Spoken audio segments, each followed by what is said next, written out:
Hey guys, welcome to episode 2. Today we're going to be talking about photography equipment and is it the right time to invest and where do we put our money where our mouth is. Now when I started my photography business, the first DSLR camera I purchased was a Canon 6D with a 50mm 1.8 lens. Now the only reason that is a good friend of mine who was a wedding photographer advised me to jump straight into a professional system because he knew my mentality was going to make this a business. I was definitely committed to getting paid for my work and instead of beating around the bush and buying, I guess, entry-level camera systems. Now, I think the thing is, you know, if you have a camera at the moment and you feel as though that the thing that is lacking is not the camera, it is a skill, I personally recommend staying with that camera. I think it's so expensive. You know, you can spend anywhere from $1,000 right up to $100,000 on a camera system. It's incredibly insane. But the thing is, they all take a photo, just like our cameras on our phones. You know, the phone is sometimes the easiest and most convenient, you know, photography device we have.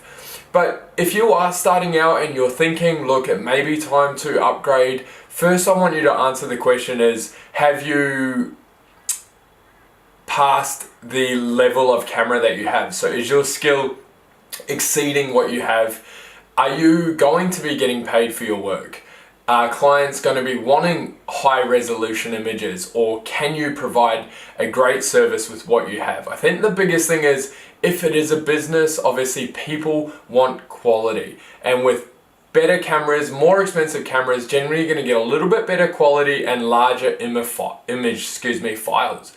But in saying that, if we go back 50 years, you know, amazing photographers like Vivian Mayer, Rodney Smith, there's so many. They were photographing on Rolleiflexes. Yeah, they're hot property today, but compared to the DSLRs, they are, you know, so far backwards. But the thing what they trained was their expertise, their skill level, and their eye.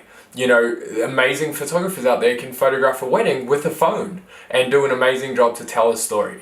So first off, like I said, I think the biggest thing is, are you going to be getting paid for your photography services? And if so, look at a brand. You know, a lot of people are jumping ship from the DSLRs like Canon and Nikon over to the Sony, Fuji, the mirrorless systems. Now, yeah, that probably is the way the future's moving. And I think if you haven't invested yet, maybe looking at future-proofing yourself. Now, I'm heavily invested in Canon.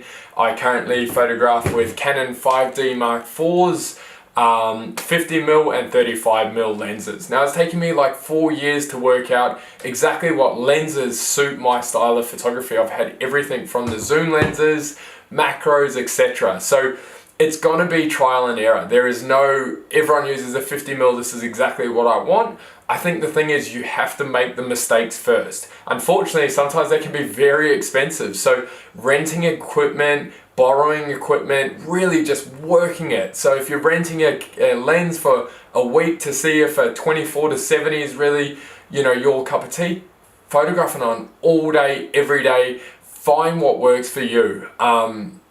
You know, like I said, it's taken me 4 years to work out, but you know, also, you know, when you travel overseas, is this a camera that you're going to be taking to document your family? Now, I see a lot of people lugging these around when I travel for work, you know, as tourists. That's amazing, but they're not that convenient. It's a heavy photography equipment, you know, and I think this is the most convenient thing you can have.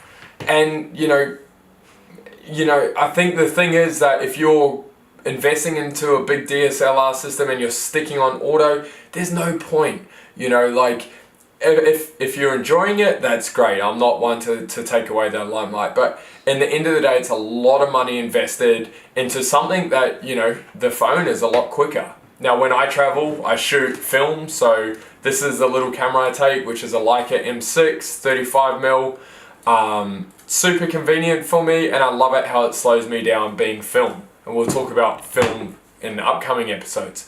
But like I said, today was just really, or this episode is really just about, is it time to invest in the camera equipment? look at the brands that you think are excelling in the future, so you don't invest all this money into the lenses and they may not be compatible with another company. That if you do move from, example, Sony to Canon, Canon to Sony, etc., yeah, you can get adapters, but I think, you know, getting future-proof upfront is really, really important.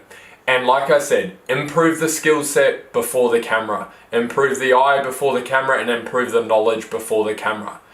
You will make the errors by purchasing, you know, zoom lenses, prime lenses, but you need to work out what's going to suit your photography style. If you are a hobbyist, there is no need to go out and spend thousands and thousands of dollars on professional DSLR or mirrorless systems if you have not gained that skill set yet. But if you do have the money, you know what? Who am I to say not to spend it? I probably would, but I knew at the start, before investing into my professional system, I was going to be paid for my photography service. So it was going to come back and I'd be able to upgrade, I guess, from there. So I hope this has helped. Let me know if you got any comments below. And yeah, happy shopping. If you've got any questions, let me know and we'll speak soon. Bye.